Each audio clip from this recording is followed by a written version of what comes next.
Hello everyone, welcome back to another coding tutorial.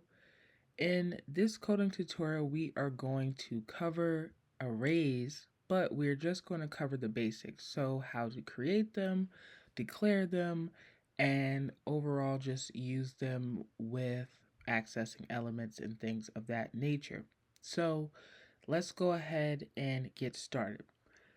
In this example, I pretty much already created my base template, calling my file array basics, and I've already set up my main method. So I'm not going to be using any special classes or objects or additional Java files for this tutorial. At the bottom, you see my two comments, and that's just basically for me to easily copy that print statement when I need to use it in this example. So you don't necessarily have to worry about that. That's just for my preference. So now that we've covered all of the basics of that, let's go ahead and start getting into coding arrays.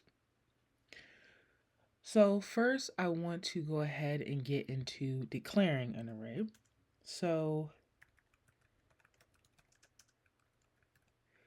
when you are declaring an array, the first thing you need to keep in mind is that it's basically just creating a variable for the array, but it's not actually the array.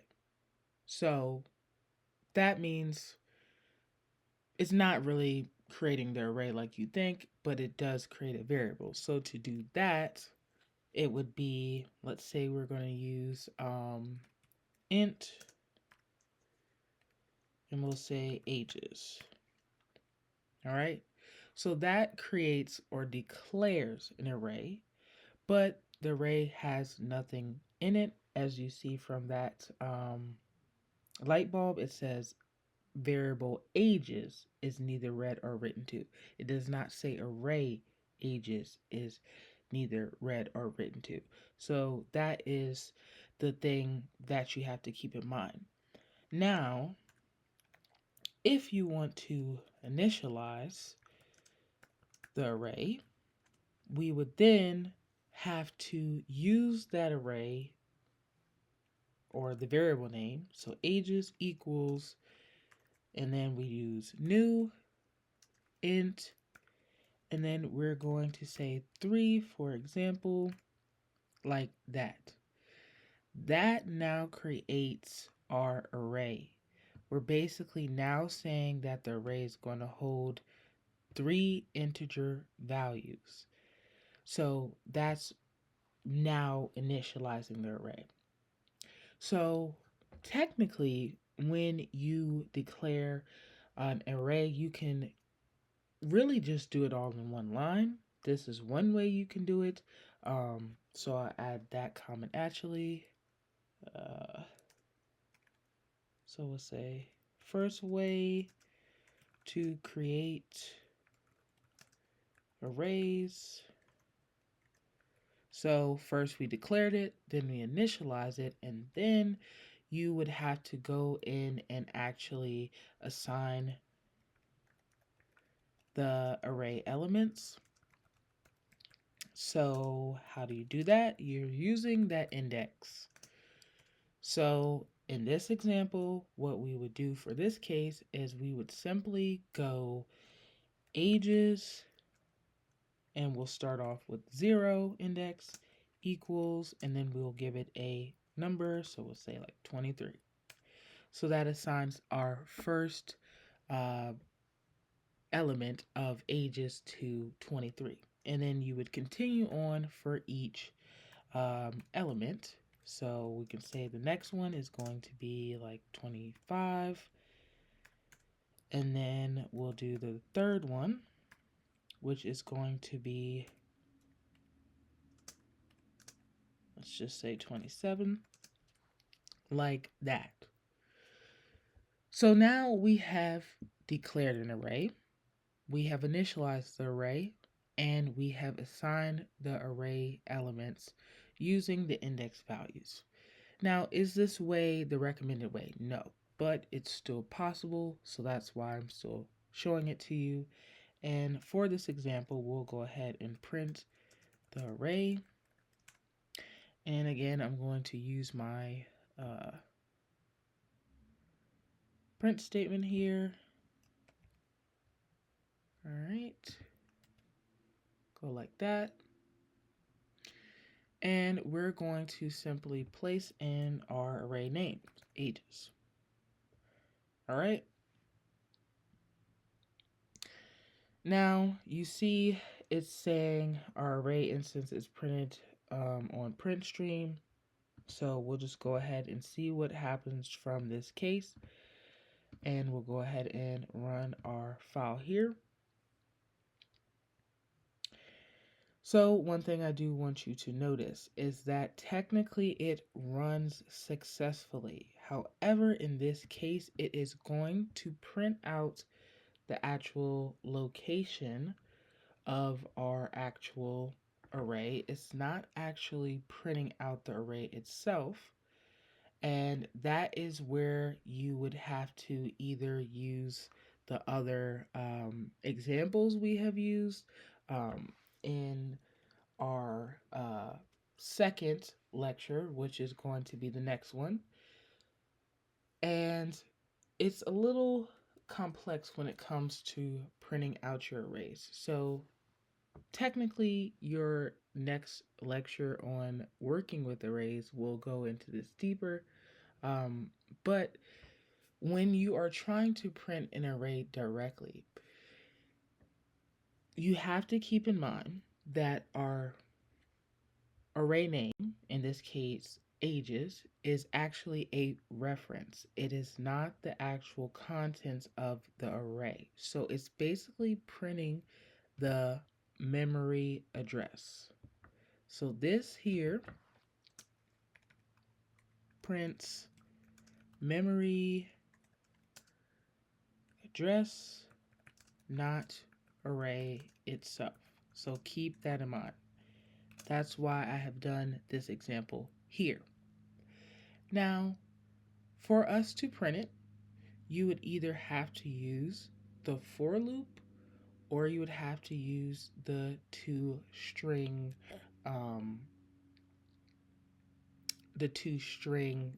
method that exists out there, which again, we will get into that a little later. But in this case, we're going to just use the for loop for here. So for loop to print array contents. And in this case, you would create your for loop normal. So for int I equals 0, I is going to be less than ages dot length. Okay, so we're going to have to go for the length of the array, and that's what our condition will use. And then I++ so that our loop will continue to run. So that is how you would first set up a for loop to print out your array contents. The only thing different is that we are using the dot length to allow us to get the number of times our loop needs to run to print out our contents. And now in this case, what we do inside of here is we can do our print statement. And then in that is where you would use your array name followed by your index. And in this case, it would be our loop index, which is I, like that. So if you do it like this, it would print each element out on a separate line because we're using print line. But in this case, if you want to have it all on the same line, remember you can use print. So in this case, it would print array contents on one line. All right. So now if we were to save this and run this, then you see here it is that it technically printed out our array values. Now, the difference is because we are saying print, it's going to print them right next to each other, with no spacing. If you want the spacing, you have to add the spacing. So literally go in and add the extra spacing between the elements, or else it will always merge them together like that unless you use system.out.println. But if you use print, you do have to keep that in mind. So if we were to rerun this, then you would see what I mean with the spacing. So now we have the spacing, and here we're still technically printing out our memory location. So just keep that in mind. And that is technically how you can create your arrays the first way. Now, what I'm going to do is I'm going to show you the second way. But before I do that, I'm just going to create a print barrier so we can see the difference between the two creations. And I'm just going to simply add some dashes there so we can kind of break up our output. So actually let's do asterisks so we can see it better in our output.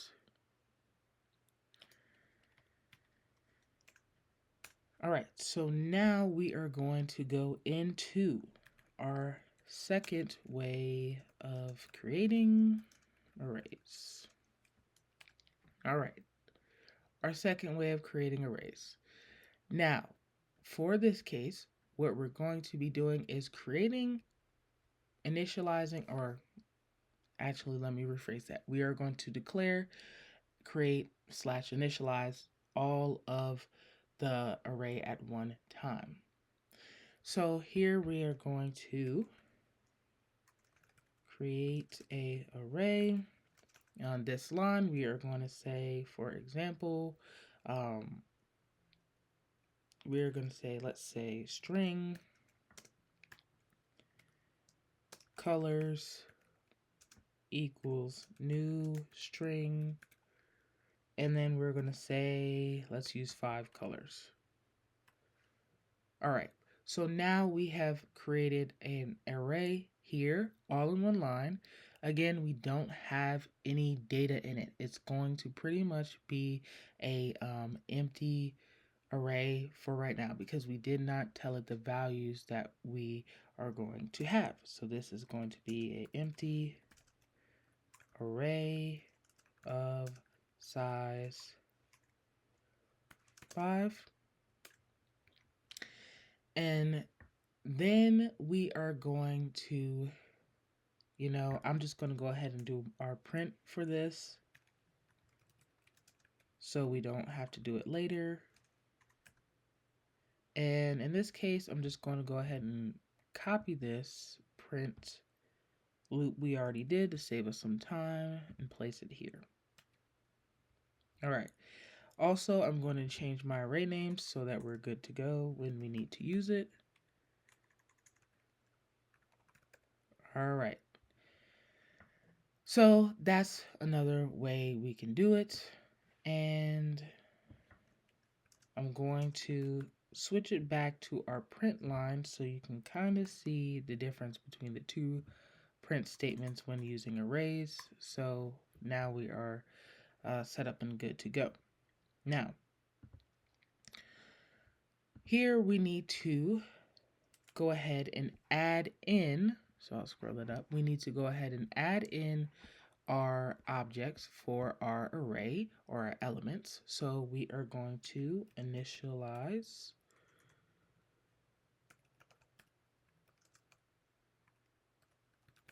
our elements, and what we are going to do here again is call our array name. We're going to give it the index we want to store, and then we are going to do equals, and we're going to give it a color, so we'll say red. All right, I'm in this example going to skip some indexes just to see what happens so you can kind of get an idea of what goes on inside of an array when you initialize the elements and when you do not. So we'll do another one, colors. Let's say 3 is going to equal blue. All right, so in this case, I've only initialized 2 elements. I said I have space for 5. I'm only using 2 in this example. So let's see what happens if we were to do it this way. So we'll go ahead and run this and see what happens. So here is that break that we have. So now we know all of our second information is going to start here.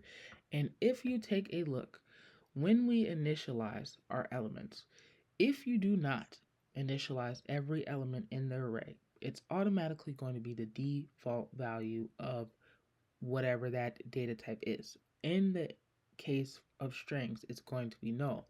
In the case of numbers, it's going to typically be 0. But this is showing you what happens if you do not initialize all of the elements in the array. So I'm going to leave it like this. And in this case, we only initialize 2. The rest are going to be null. So technically, you do not have to initialize all of the elements. You can leave some empty, but it basically says we have space for more values. So there is a use case for that. So we'll go ahead and leave this like it is and continue to just move on with our example. All right. So that's another way we can have our array. And here we can do a third way. So this is our main method. And I am going to copy this here so we can see the difference between our output again. And then we will say third way to create arrays. And then we are going to use that initializer list.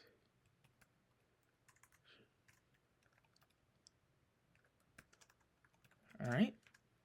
So with our initializer list, this is just pretty much giving the values when we are creating it instead of us manually giving each value one by one. So we'll go ahead and show how to do that.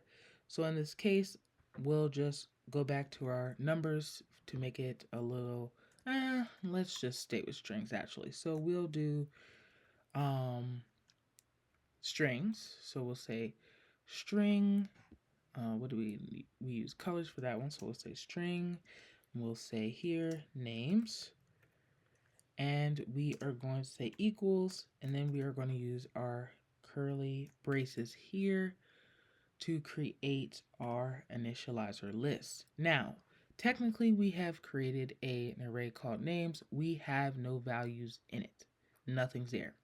We then have to add the values inside of the curly braces for the values to go in there. And in this case, we are not specifying the size of the array because it's automatically going to figure it out based on the number of values we put in this curly brace. So we're not going to do any of that. We're just going to simply put the values in there. So for example, we can say we have TJ. Then we can say we have James. Then we can say we have Ashley. And then we can say we have Amy. All right, here's some examples. And right there, we have created an array with values. And technically, this is the easiest way I would say you can create and initialize your arrays. And it's going to, again, figure out the count automatically. Now, in this case,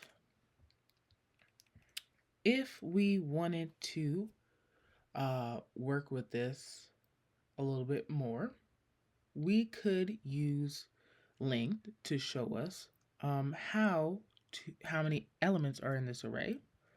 So we could say using length, and let's say we want to figure out the length of our what do I want to say? The length of our array. So we're going to create a variable. We're going to say int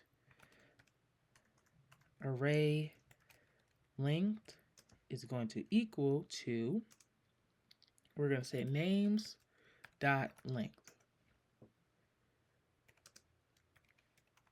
And we're going to say this is holds the length of names. All right. All right. Then we are going to use our print statement. Let me grab that. I'm going to come up here and print out the length. So we're going to say the names array has a length of, and we'll say array length.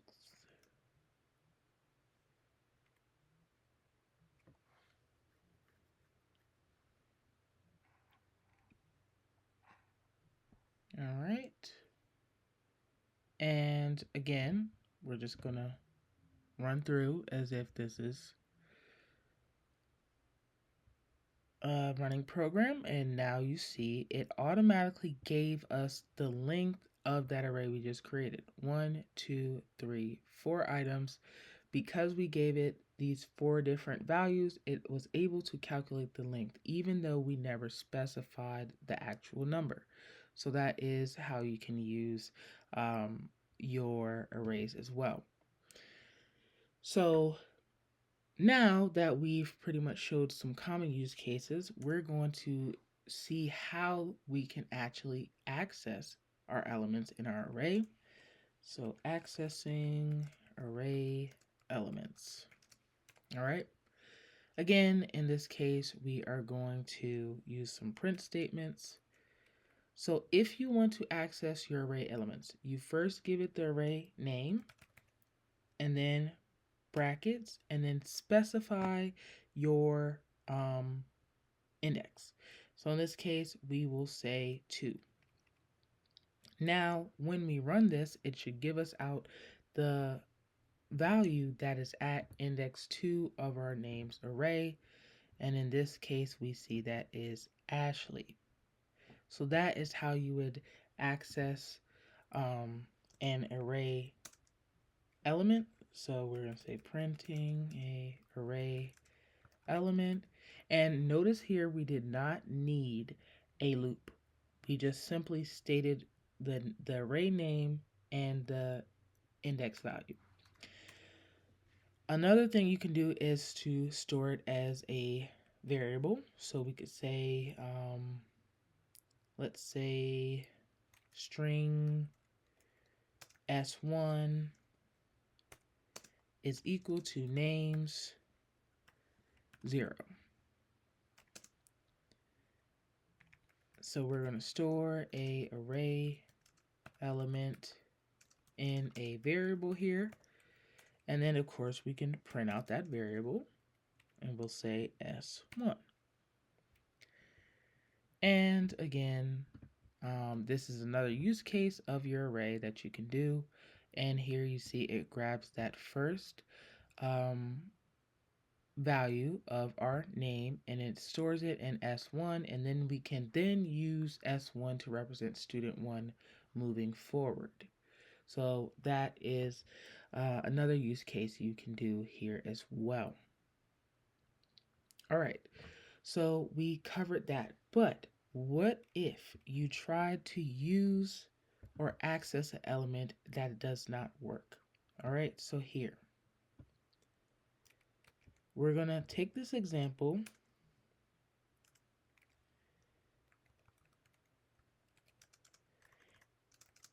a array out of index. All right, so there will be a case where you get confused and may put the wrong index. And if you do, you will run into an issue. So we're going to say that we want to access the index at names 5.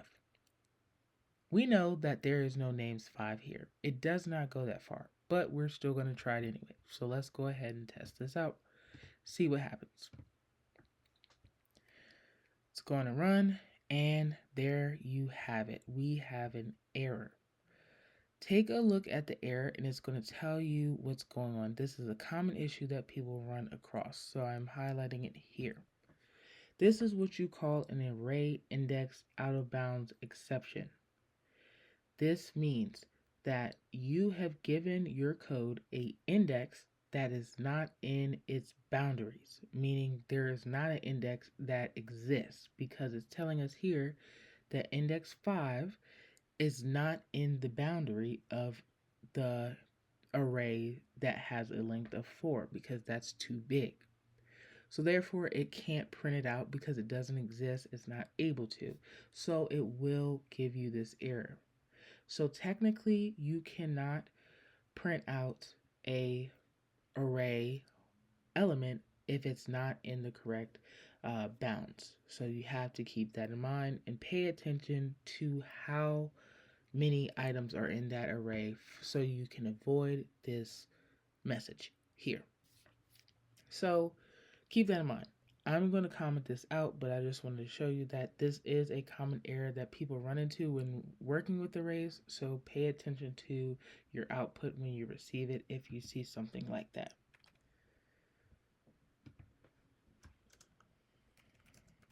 And I'm just going to add a little bit more notes so you can know for your comments.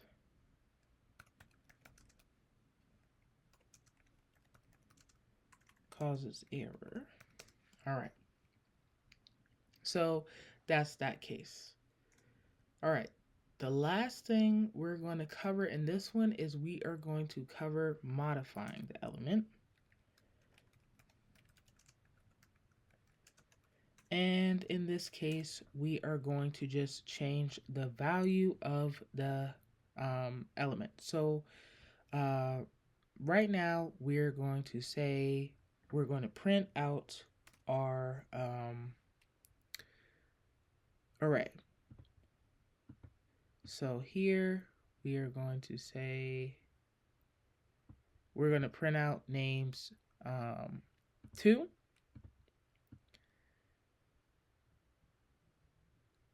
Actually, let's give it another one because we already used that. So let's do names 1. And I'm going to copy it again because we're going to print it before and after. So copy that. Oops. Do that. And go here.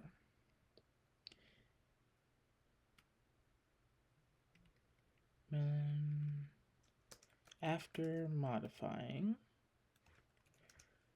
All right, and then we are going to come here and we are going to change our element here. So we're going to say names.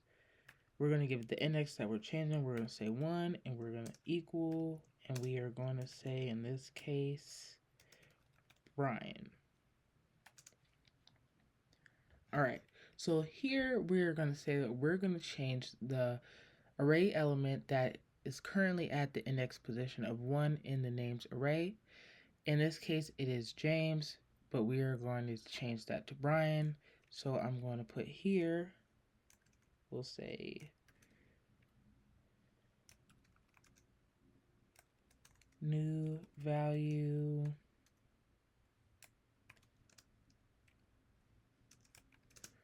something like that to kind of break up the output.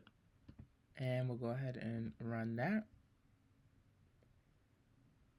All right, so you see here it says James and then it says Brian. So let me put here just some words so we can know. We'll say old value, and we have that. And now if we were to print out our whole array,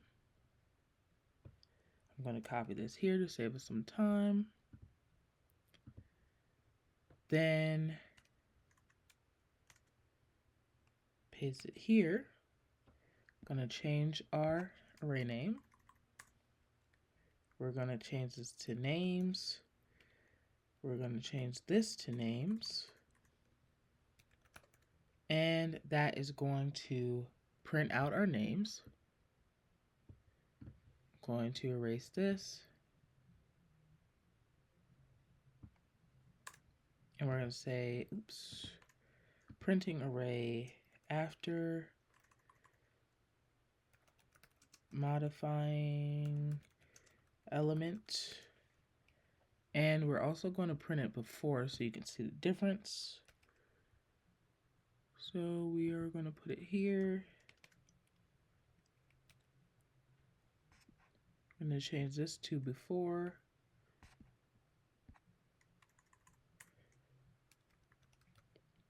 Oops, before.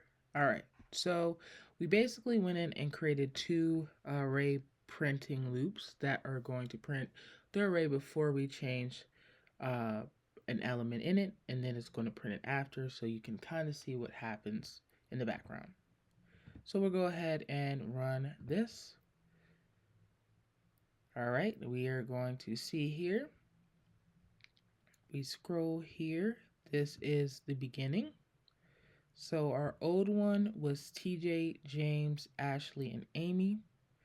We're saying our old value was James, and we're changing that to Brian. And if you see that there, it then says TJ, Brian, Ashley, and then Amy.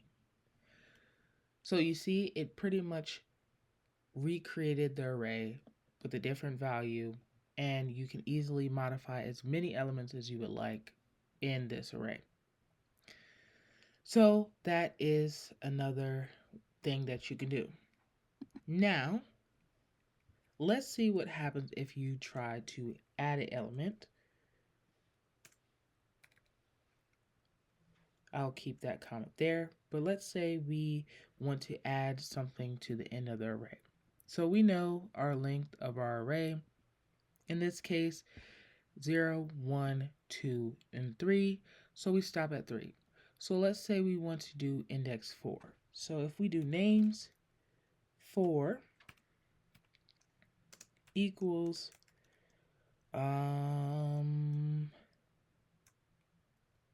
we'll say will.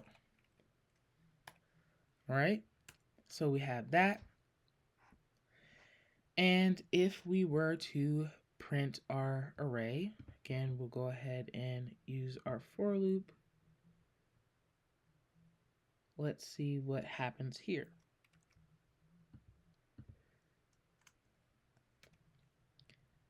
Right?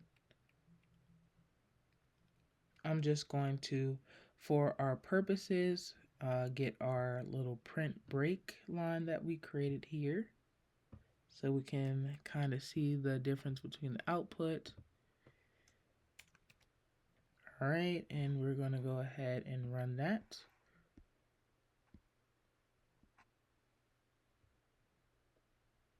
All right, so you see here, basically, we cannot try to add after the original array is created.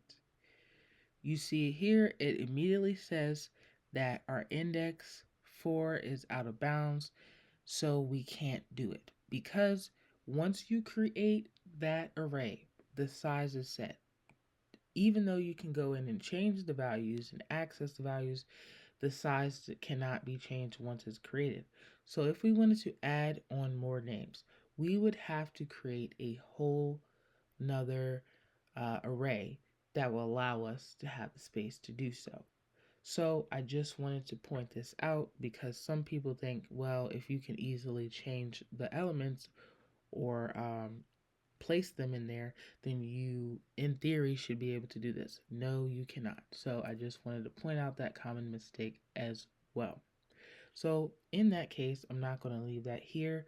Just kind of wanted you to see that you see our print line break came out. So this code ran well until this moment here. And because it has an error, it stopped there and our code no longer runs. So no, you cannot do anything like this in the highlighted if your array length does not allow it to go that far. And in this case, ours did not. Our array length starts at or stops at the index of 3, and that's why we're getting this error. So I'll go ahead and delete that, but just wanted to pretty much show you that so you do not run into that issue. All right. So that is basically your first-hand look at creating arrays, the different ways you create them, the things you should avoid, the things you can and can't do, your index, bounds, exceptions. Definitely avoid those. But this is overall showing you the basic entry point to understanding your arrays, working with them, and seeing how you can store data within your code moving forward. I'm going to stop this coding tutorial here, and in the next coding tutorial, when we are going to be doing our tutorial with working with arrays, you'll see more details and easier ways to work with arrays other than what I've shown here. Again, this is just entry level, introducing it, showing you how to create them. The next coding tutorial will show you some more advanced things that you can do with arrays and make it a little bit easier for you to work with them as well. So thank you for your time in this video, and I look forward to seeing you in the next lecture.